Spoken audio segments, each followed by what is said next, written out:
قصيدة بعنوان صوم الزاهدين.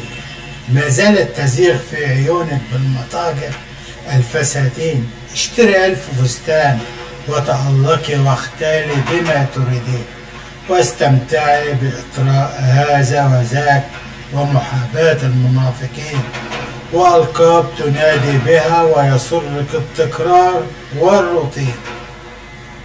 حسنا حسنا، سمعت ما به تودين أن تقولين، ولكن عندما تذهبي للوسادة ماذا ستقولين؟ في آخر الليل سوف ينفض عنك وستتوحدين، وإلى السهاد والأرق على فراشك تتقلبين.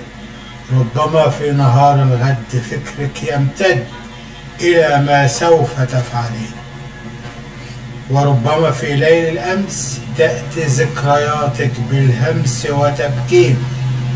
أنت تخافين الغد والخريف يناوش الخد والجبين، لا تخافيه اليوم وعليك بالصلاة وصوم الزاهدين، وسجلي في كتاب ذكرياتك من التسابيح ملايين، وعلى ضرب الطاعة ارتدي ثوب تفاؤل المؤمنين.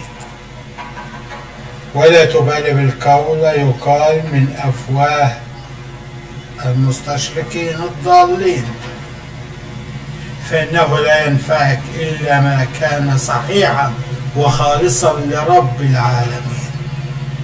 وكمثلهم يوم تنشر الصحف وتنصب بالحق الموازين، هم يسألون كل عن نفسه، وأنت فرضا سوف تسألين. كلمات الشاعر البستاني.